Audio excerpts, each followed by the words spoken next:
আজ সারা দেশে প্রাথমিক শিক্ষকদের কর্মবিরতি, শাহবাগে পদযাত্রায় জলকামান, টিয়ারশেল নিক্ষেপ, পাঠদান ব্যাহত হলে ব্যবস্থা, হুঁশিয়ারি উপদেষ্টার। দেশ অস্থিতিশীল হলে ফ্যাসিস্ট পুনর্বাসনের পথ তৈরি হবে বললেন তারেক, অসাম্প্রদায়িক দেশ গড়ার প্রত্যয় ফখরুলের। নির্বাচন বাধাগ্রস্ত করতে নয়, জনস্বার্থে রাজপথে থাকার দাবি জামায়াতের, ফেব্রুয়ারিতেই নির্বাচন বললেন প্রেস সচিব।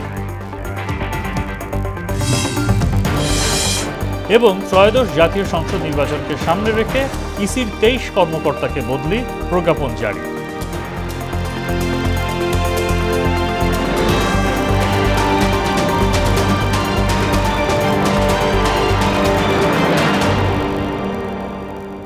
আসসালামু আলাইকুম, সবাইকে মোহনা সংবাদে স্বাগত। শুনছিলেন শিরোনাম, পুরো সংবাদের সঙ্গে আছি মোহাম্মদ সাইফুল ইসলাম খান। আজ সারা দেশে কর্মবিরতি ঘোষণা করেছে সরকারি প্রাথমিক বিদ্যালয়ের শিক্ষকরা। শনিবার দুপুরে 10ম গ্রেডে বেতন সহ 3 দাবিতে তাদের পদযাত্রা কর্মসূচিতে বাধা দেয় পুলিশ। শাহবাগে ব্যারিকেড ভাঙার চেষ্টা করলে আন্দোলনকারীদের উপর জলকামান, টিয়ারশেল নিক্ষেপ করা হয়। এতে বেশ কয়েকজন আহত হন।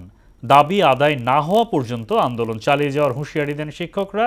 এদিকে প্রাথমিক ও গণশিক্ষা উপদেষ্টা বলেন, সহকারী শিক্ষকদের 10ম গ্রেড চাওয়া অযৌক্তিক। তাদের আন্দোলনে পড়াশোনার ক্ষতি হলে কঠোর ব্যবস্থা নেওয়া হবে। মেজবা রহমানের রিপোর্ট। পূর্ব ঘোষণা অনুযায়ী 10ম গ্রেডে বেতন সহ 3 দফা দাবিতে লাগাতার অবস্থান কর্মসূচি করেন সরকারি প্রাথমিক বিদ্যালয়ের সহকারী শিক্ষকরা। শনিবার সকাল থেকে কেন্দ্রীয় শহীদ মিনারে কর্মসূচি পালন করেন তারা। 10ম গ্রেডে বেতন নির্ধারণ, উচ্চতর গ্রেড সমস্যার সমাধান ও শতভাগ বিভাগীয় পদোন্নতি বাস্তবায়নের দাবি জানান শিক্ষকরা। Teacher can not be third class employee, এবং শিক্ষক কখনো তৃতীয় কমে হতে পারে না। 6.something আমাদের টিফিন ভাতা প্রতিদিন। আপনাদের কাছে আমাদের প্রশ্ন, জাতির কাছে আমাদের প্রশ্ন, এই স্বল্প টিফিন ভাতা আমাদের কাছে লজ্জার বিষয়। দৈনিক মাত্র 6 টাকার টিফিন ভাতার বিষয়টিকে অযৌক্তিক উল্লেখ করে তারা বলেন, বেতন ভাতায় অবমূল্যায়ন সহ শিক্ষকদের মর্যাদাও ভুলুণ্ঠিত হচ্ছে। আমাদের দাবি যতক্ষণ আদায় না করা হবে, আমরা ততক্ষণ অবস্থান কর্মসূচি এখানে থাকবো। যার থেকে জাতির ভিত্তিটা গড়ে, আমরা তারা এখন 3য় শ্রেণীর মর্যাদার কর্মচারী। এই লজ্জা পুরো জাতি, এই লজ্জা পুরো বাংলাদেশে। প্রাথমিক শিক্ষক দাবি বাস্তবায়ন পরিষদ নামে 4টি শিক্ষক সংগঠনের মোর্চার ব্যানারে চলছে অবস্থান কর্মসূচি। শিক্ষকরা বলেন, দ্রুতই ক্লাসে ফিরতে চান তারা। এক্ষেত্রে সরকারকে দ্রুত পদক্ষেপ নিতে হবে। শিক্ষকদের এই আন্দোলন থেকে আপনি স্কুলে ফিরে নিন এবং 10ম গ্রেড আমাদের ন্যায্য দাবি, এই ন্যায্য দাবি আমাদেরকে দিয়ে দিন। আমরা চাই না শিক্ষার্থীদের ক্ষতি হোক, আমরা চাই শিক্ষার্থীরা সুনাগরিক হিসেবে গড়ে তুলুক। আমরা ক্লাসে ফিরে যেতে চাই। 11তম গ্রেডে নাকি তারা একটা প্রস্তুতি চলতেছে, কিন্তু 11তম গ্রেডে আমরা মানি না। পরে শাহবাগমুখী পদযাত্রার কর্মসূচিতে গেলে পুলিশের বাধার মুখে পড়েন শিক্ষকরা। এ সময় আন্দোলনরতদের উপর জলকামান, সাউন্ড গ্রেনেড ও টিয়ারশেল নিক্ষেপ করে আইন শৃঙ্খলা বাহিনী। এতে বেশ কয়েকজন আহত হন। এদিকে খুলনার এক অনুষ্ঠানে প্রাথমিক ও গণশিক্ষা উপদেষ্টা বিধান রঞ্জন রায় পোদ্দার বলেন, প্রাথমিক বিদ্যালয়ের সহকারী শিক্ষকদের 13 থেকে 10ম গ্রেডে যাওয়ার যৌক্তিকতা নেই। শুধুমাত্র আমরা প্রধান শিক্ষকদের 10ম গ্রেড দিয়েছি এবং তাদের জন্য, সহকারীদের জন্য আমরা 11 গ্রেডের জন্য অনবরত চেষ্টা করে যাচ্ছি। এই পরিপ্রেক্ষিতে এসে 10ম গ্রেডের দাবি তুলে আন্দোলন করা, এটা কতটুকু যৌক্তিক বিবেচনা করবেন? আন্দোলনের কারণে পড়াশোনার ক্ষতি হলে কঠোর ব্যবস্থা নেওয়ার হুঁশিয়ারও দেন উপদেষ্টা। আমরা যেটা দেখব সেটা হচ্ছে আমাদের যেন পড়াশোনায় বিঘ্নিত না হয়, এবং এই ব্যাপারে আমরা সর্বোচ্চ কঠোর ব্যবস্থা নেব যদি আমাদের পড়াশোনা বিঘ্নিত হয়। মেজবা রহমান, মোহনা সংবাদ, ঢাকা। ফ্যাসিবাদ মুক্ত বাংলাদেশে জনগণের ভোটে জনগণের প্রতি দায়বদ্ধ ও জবাবদিহিমূলক গণতান্ত্রিক সরকার প্রতিষ্ঠা বর্তমান অন্তর্বর্তী সরকারের প্রধান কর্তব্য বলে মন্তব্য করেছেন বিএনপির ভারপ্রাপ্ত চেয়ারম্যান তারেক রহমান। শনিবার বিকেলে রাজধানীর কৃষিবিদ ইনস্টিটিউশনে এক সম্মেলনে তিনি মন্তব্য করেন। এ সময় সংখ্যালঘু সুরক্ষা আইন সহ অন্যান্য দাবি বাস্তবায়নে আগামী নির্বাচনে সবাইকে বিএনপির পাশে থাকার আহ্বান জানান দলের মহাসচিব মির্জা ফখরুল ইসলাম আলমগীর। তানজিদ ভুইয়ার প্রতিবেদন। শনিবার রাজধানীর কৃষিবিদ ইনস্টিটিউটে হিন্দু প্রতিনিধিদের এই সম্মেলন আয়োজন করে মতুয়া বহুজন সমাজ ঐক্যজোট। এতে আগামী দিনে নিরাপদ বাংলাদেশ গড়তে গণতন্ত্র ও অর্থনীতিকে শক্তিশালী করার তাগিদ দেন স্থায়ী কমিটির সদস্যরা। পিছিয়ে পড়া মানুষগুলোকে তারা যাতে রাষ্ট্রের রাজনীতিতে, অর্থনীতিতে এবং সমাজে সমানভাবে অংশগ্রহণ করতে পারবে। আমাদের যদি 50টা বা 30টা আমাদের হিন্দু সম্প্রদায় থেকে মনোনয়ন দিতে পারত, তাহলে মনে হয় আমাদের ভারপ্রাপ্ত চেয়ারম্যান সবচেয়ে খুশি হতে পারে। প্রতিটি মানুষের অধিকার নিশ্চিত করে নতুন করে গণতান্ত্রিক প্রক্রিয়ায় একটি সুষ্ঠু ও নিরপেক্ষ নির্বাচনের মাধ্যমে আবার বলতে বাংলাদেশের মানুষ সুখী ও সমৃদ্ধশালী হোক। এ সময় অতীত ভুলে অসাম্প্রদায়িক প্রগতিশীল দেশ গড়ার প্রত্যয় জানান দলটির মহাসচিব। আমরা বাংলাদেশকে সেইভাবেই একটা গড়ে তুলতে চাই যেখানে সকল ধর্মের, সকল গোত্রের মানুষের সমান মর্যাদা থাকে। আর দেশ অস্থিতিশীল হলে পরাজিত ফ্যাসিস্ট শক্তির পুনর্বাসনের পথ তৈরি হবে বলে সতর্ক করেন তারেক রহমান। পতিত পরাজিত ফ্যাসিবাদী অপশক্তিও বর্তমানে একইভাবে গুপ্ত কৌশল অবলম্বন করে দেশকে গণতন্ত্রের উত্তরণের পথকে বাধাগ্রস্ত করে তুলছে কিনা সে ব্যাপারে সজাগ দৃষ্টি রাখার জন্য আমি অন্তর্বর্তীকালীন সরকার এবং ফ্যাসিবাদ বিরোধী গণতান্ত্রিক শক্তিগুলোর প্রতি বিশেষভাবে আহ্বান জানাতে চাই। সকল অপশক্তি প্রতিরোধে ফ্যাসিবাদ বিরোধী জাতীয় ঐক্য ধরে রাখার আহ্বান জানান তিনি। গুপ্ত বাহিনীর সেই অপকৌশল থেকে রক্ষা পাওয়ার জন্য অন্যতম প্রধান কৌশল হচ্ছে একটি ফ্যাসিবাদ বিরোধী জাতীয় ঐক্য বজায় এবং বহাল রাখা। সরকারের উপর চাপ সৃষ্টি নয়, ভিন্নমতের জায়গা থেকেই বিএনপি জুলাই সনদে নোট অব ডিসেন্ট দিয়েছে বলেও দাবি করেন বিএনপির ভারপ্রাপ্ত চেয়ারম্যান।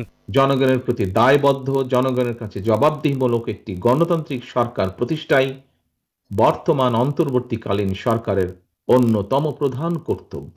অবশ্যই কারো দলীয় স্বার্থ বাস্তবায়ন করা এই সরকারের কাজ নয়। তানজিদ ভুইয়া, মোহনা সংবাদ, ঢাকা। নির্বাচন বাধাগ্রস্ত করতে ষড়যন্ত্র চলছে বলে অভিযোগ করলেন বিএনপির স্থায়ী কমিটির সদস্য আমির খসরু মাহমুদ চৌধুরী। তবে নির্বাচন বাধাগ্রস্ত করতে নয়, জামায়াত রাষ্ট্র ও জনস্বার্থে রাজপথে আছে বলে জানান জামায়াত ইসলামীর সহকারী secretary general AHM Hamidur Rahman Azad. আর এই সময় প্রধান উপদেষ্টার প্রেস সচিব বলেন, ফেব্রুয়ারিতেই নির্বাচন অনুষ্ঠিত হবে। শনিবার সকালে রাজধানীর একটি হোটেলে আয়োজিত সংলাপে এসব কথা বলেন তারা। নাহিদ সিরাজি নিম্মির রিপোর্ট।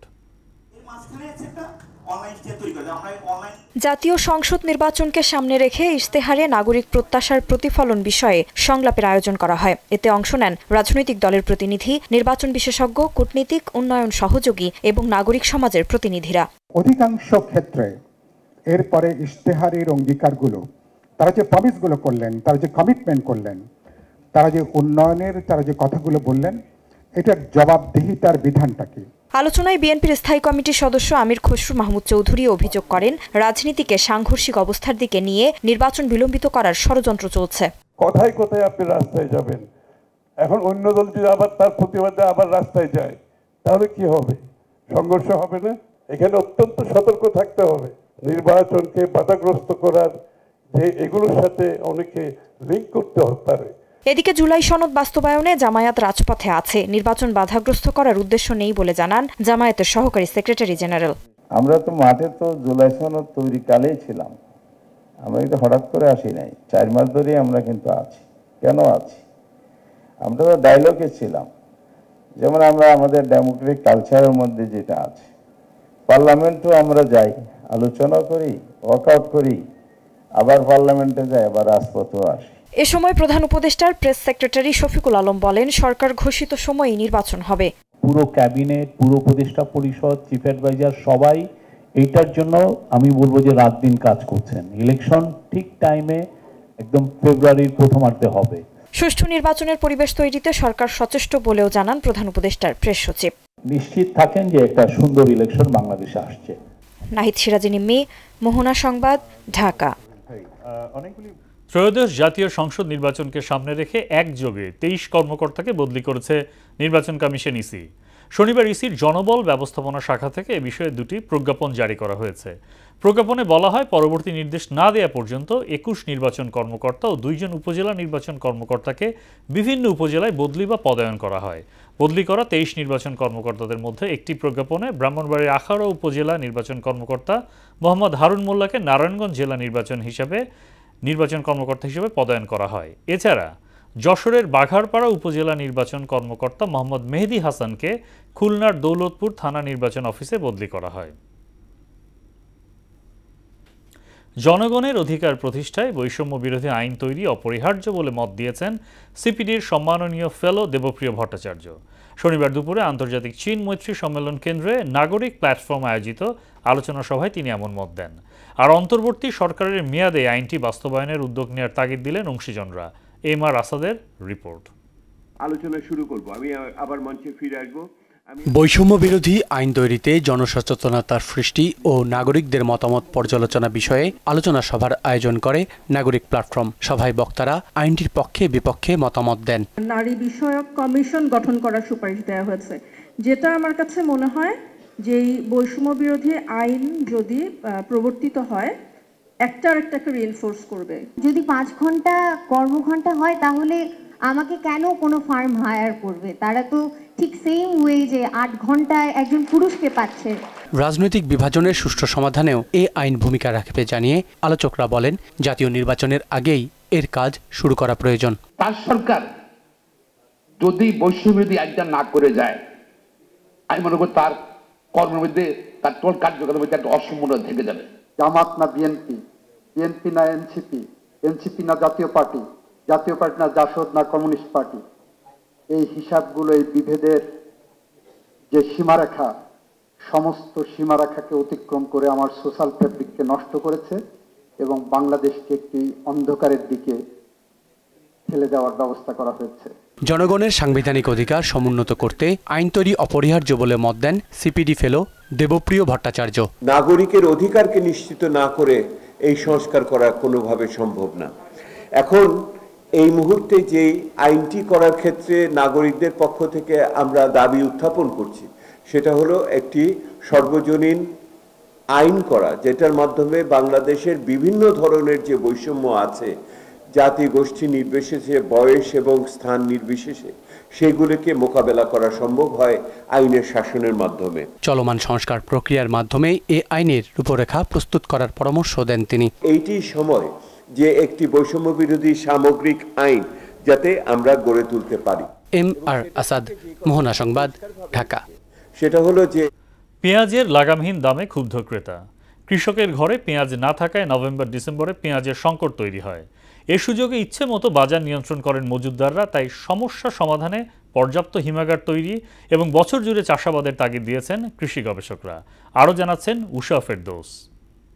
সবটার দাম বেশি, এই জন্য আমাদের খরচা যা যায় ওই খরচা আর উঠে না। বাজারে আমরা খুচরা মূল্যে 20 টাকা করে বেশি। নতুন মেডিসিন ওষুধ দিতে দিতে পানি দিতে দিতে দেয় কত যেটা আল্লাহ দেয় সেটা টাকা ওটা। এমন হাহাকার পেঁয়াজ চাষিদের, যারা উৎপাদনের পর ন্যায্য মূল্য বঞ্চিত। দেশে পেঁয়াজের বার্ষিক চাহিদা 25 থেকে 27 লাখ টন, বিপরীতে উৎপাদন 35 থেকে 37 লাখ টন। কিন্তু সংরক্ষণ ও প্রক্রিয়াজাতকরণ জটিলতায় নষ্ট হয় 25% মতো।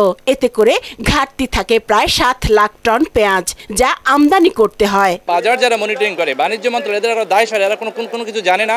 মাঠ পর্যায়ে তারা কোনো তথ্য কালেকশন করে না, ফলে সিন্ডিকেটরা সেই সুযোগটা নিচ্ছে। নভেম্বর ডিসেম্বরে মূলত কৃষকের হাতে পেঁয়াজ থাকে না, আর বর্তমানে পাতা পেঁয়াজ এখনো পর্যাপ্ত না থাকায় ভোগান্তিতে ক্রেতারা। পেঁয়াজে আসে, এটা হচ্ছে সিন্ডিকেটেড বিষয়। এটা কোনো ওই যে বলেন যে ওই ইন্ডিয়া পেঁয়াজ দিচ্ছে না বলে দাম নাথিং। আর্মি নামক নামায় যাচাই করুন, এটা বাজারের দোষ না, এটা বাজারে লাগু কোনো দোষ না, দোষ হলো সিন্ডিকেটের দোষ। এই সিন্ডিকেটটা ভাঙা দিতে কোন। সরকারি সংস্থা ট্রেডিং কর্পোরেশন অব বাংলাদেশ টিসিবির তথ্য অনুযায়ী 1 মাসের ব্যবধানে পেঁয়াজের দাম বেড়েছে প্রায় 52%। এজন্য মজুতদারকেই দায়ী করলেন খুচরা বিক্রেতারা। 40-45 টাকা সব কিনা টোটালি সব কোল্ড স্টোর করে, কারণ বাজারে যে কৃত্রিম সংকট সৃষ্টি হয়, ফলে ওই যে নভেম্বর মানে মৌসুমের শুরুতে পেঁয়াজের মূল্য মানে নরমাল যে দামটা, ওই দামে কিন্তু ভোক্তারা পায় না। দেশে দৈনিক পেঁয়াজের চাহিদা 6 থেকে 7,000 টন, কিন্তু বাজারে এখন যে পেঁয়াজ রয়েছে তা দিয়ে এই চাহিদা মেটানো সম্ভব হচ্ছে না। তাই আগে থেকেই সরকারের প্রস্তুতি নেওয়া উচিত ছিল।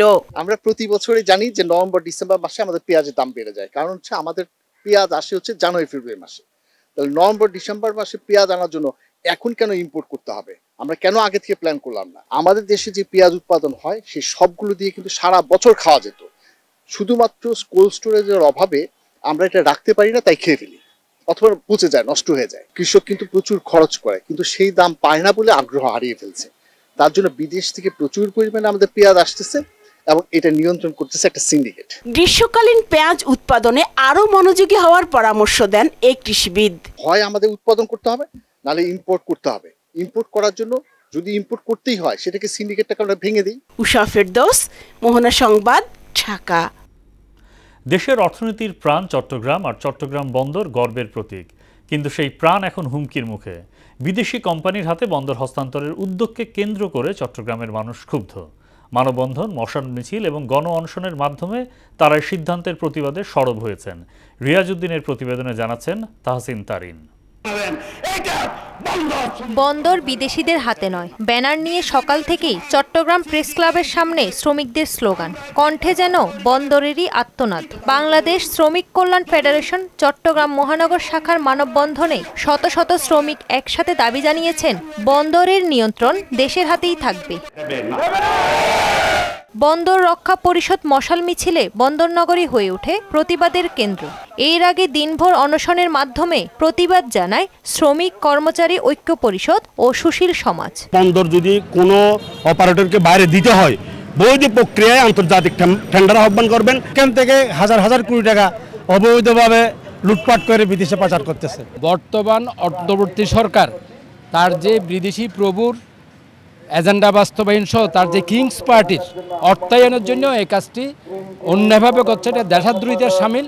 আমরা সাধারণ নাগরিক হিসাবে দেশের সমস্ত নাগরিককে আহ্বান জানাই এটা প্রতিহত করার জন্য। পরিষ্কার একটা অবস্থান চাই, সরকারের কাছ থেকে বক্তব্য চাই, আর একটা নির্বাচিত সরকার না আসা পর্যন্ত এই ধরনের কার্যক্রম স্থগিত রাখতে হবে। বন্দরকে ঘিরে বাণিজ্যিক নগরী চট্টগ্রাম এখন উত্তপ্ত। বন্দর বিদেশি কোম্পানির কাছে হস্তান্তরের বিরুদ্ধে চট্টগ্রামের শ্রমিক, কর্মচারী ও সাধারণ মানুষ। তাহসিন তারিন, মোহনা সংবাদ। শহীদ জিয়ার কাছ থেকে রাজনীতির সুযোগ পাওয়া জামায়াত এখন বিএনপির বিরুদ্ধে কুৎসা রটনা করছে বলে অভিযোগ করলেন কুমিল্লা ৩ আসনে ধানের শীষের প্রার্থী শাহ মোফাজ্জল হোসেন কায়কোবাদ। তারেক রহমানের বিরুদ্ধে দেশীয় আন্তর্জাতিক ষড়যন্ত্র অব্যাহত আছে জানিয়ে সবাইকে ঐক্য অটুট রাখার পরামর্শ দেন তিনি। বিকেলে কুমিল্লার মুরাদনগরে বিএনপি আয়োজিত জনসভায় ধানের শীষের পক্ষে গণজোয়ার সৃষ্টির আহ্বানও জানান কায়কোবাদ। আরও জানাচ্ছেন হুমায়ুন কবির। কুমিল্লার মুরাদনগর উপজেলার ১ নম্বর শ্রীকাল ইউনিয়ন বিএনপি আয়োজিত সমাবেশে দুপুরের পর থেকে খণ্ড খণ্ড মিছিল নিয়ে সরকারি কলেজ মাঠে জড়ো হন বিএনপি ও সহযোগী সংগঠনের নেতাকর্মীরা। এতে প্রধান অতিথি হিসেবে অংশ নেন কুমিল্লা ৩ আসনের ধানের শীষের প্রার্থী ও বিএনপির ভাইস চেয়ারম্যান শাহ মোফাজ্জল হোসেন কায়কোবাদ। এই সময় কুমিল্লা বিভাগের সাংগঠনিক সম্পাদক অধ্যক্ষ সেলিম ভুঁইয়া ও স্থানীয় বিএনপি নেতা আক্তারুজ্জামান কায়কোবাদকে বিপুল ভোটে জয়যুক্ত করতে এলাকাবাসীর প্রতি আহ্বান জানান। আগামী ফেব্রুয়ারি নির্বাচনে ওনাকে বিপুল ভোটে জয়যুক্ত করে আমরা আগামীতে এই আমার নেতাকে একটা ভালো মন্ত্রী হিসেবে আশা করবো। কুমিল্লা ৩ মুরাদনগরে একজন ব্যক্তি হিসেবে এখানে কোনো সেকেন্ড দিন নাই। তাদের পাশাপাশি কোনো বিএনপিতে বর্তমানে সেকেন্ড ম্যান থাকতে পারে না। প্রধান অতিথির বক্তব্যে মুরাদনগর থেকে বারবার সংসদ সদস্য নির্বাচিত করা ভোটারদের প্রতি কৃতজ্ঞতা জানান শাহ মোফাজ্জল হোসেন কায়কোবাদ। এলাকার উন্নয়নে কাজ করতে আগামী নির্বাচনেও তাকে জয় করার আহ্বান জানান। এই এলাকার কাছে আমি বিশেষভাবে কৃতজ্ঞ। আমি আপনাদের কামলা হিসাবে আমি এই মুরাদনগরে রাস্তাঘাট, স্কুল, কলেজ, মসজিদ, মাদ্রাসা নির্মাণের সহযোগিতা করার চেষ্টা করেছি। বিএনপির বিরুদ্ধে জামাত ইসলামীর কটাক্ষের সমালোচনা করে দলটিকে এই সংস্কৃতি থেকে বের হয়ে আসার আহ্বানও জানান তিনি। আপনারা দলকে সংযুক্ত করেছেন, এই দেশে রাজনীতি করার অবস্থা ফিরে পেয়েছেন, তাদের সম্পর্কে এমন কথা বলা আপনাদের উচিত নয়। এই সময় তারেক রহমানের বিরুদ্ধে সব ষড়যন্ত্র মোকাবিলায় সবাইকে ঐক্যবদ্ধ থাকার আহ্বান জানান মুরাদনগরের এই ধানের শীষের কান্ডারি। তারেক রহমান সাহেব উনি অনেক কষ্ট করেছেন, অনেক অত্যাচারের শিকার হয়েছেন। হুমায়ুন কবির, মোহনা সংবাদ, কুমিল্লা। ব্রাহ্মণবাড়িয়ার নবীনগর উপজেলা বিএনপি অঙ্গ সংগঠনের উদ্যোগে র্যালি আলোচনা সভার মধ্য দিয়ে জাতীয় বিপ্লব ও সংহতি দিবস পালিত হয়েছে। এ উপলক্ষে উপজেলার আলিয়াবাদ মোড়ে আলোচনা সভা শেষে হাজারো নেতাকর্মীর অংশগ্রহণে একটি র্যালি বের হয়ে উপজেলার প্রধান সড়ক প্রদক্ষিণ করে। আয়োজিত কর্মসূচিতে প্রধান অতিথি ছিলেন ব্রাহ্মণবাড়িয়া ৫ নবীনগর আসন থেকে বিএনপি মনোনীত সংসদ সদস্য পদপ্রার্থী উপজেলা বিএনপির সভাপতি অ্যাডভোকেট এম এ মান্নান। গণচীনের ৭৬তম প্রতিষ্ঠাবার্ষিকী এবং বাংলাদেশ চীনের কূটনৈতিক সম্পর্কের ৫০তম প্রতিষ্ঠাবার্ষিকী উপলক্ষে বাংলাদেশ চীন ফ্রেন্ডশিপ সেন্টারের আয়োজনে নি হাও চায়না শীর্ষক শিশুদের চিত্রাঙ্কন প্রতিযোগিতার বিজয়ী ও অংশগ্রহণকারীদের মধ্যে পুরস্কার বিতরণ করা হয়েছে। শনিবার জাতীয় ক্রীড়া পরিষদের মিলনায়তনে এই পুরস্কার তুলে দেওয়া হয়। ৪ গ্রুপের বিজয়ী ১২ জনের মাঝে laptop, smart watch, school bag, অঙ্কন সামগ্রী, অ্যালবাম সহ আকর্ষণীয় পুরস্কার প্রদান করা হয়। এছাড়া সকল অংশগ্রহণকারীদেরও মধ্যে মেডেল, সনদ ও অ্যালবাম প্রদান করা হয়েছে। শেষ করব মোহনা সংবাদ, যাওয়ার আগে শিরোনামগুলো আরও একবার।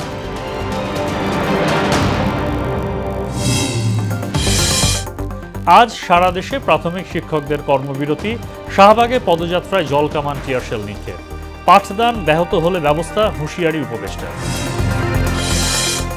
দেশ অস্থিতিশীল হলে ফ্যাসিস্ট পুনর্বাসনের পথ তৈরি হবে বললেন তারেক, অসাম্প্রদায়িক দেশ গড়ার প্রত্যয় ফখরুলের। নির্বাচন বাধাগ্রস্ত করতে নয়, জনস্বার্থে রাজপথে থাকার দাবি জামায়াতের, ফেব্রুয়ারিতে নির্বাচন বললেন প্রেস সচিব।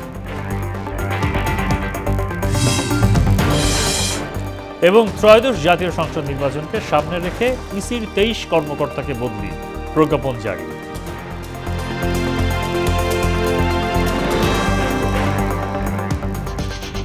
এই ছিল মোহনা সংবাদে। মোহনার সবশেষ খবর জানতে ভিজিট করুন www.mohona.tv। সংবাদ দেখতে পারেন ফেসবুক, ইউটিউবেও। এতক্ষণ সঙ্গে থাকার জন্য ধন্যবাদ।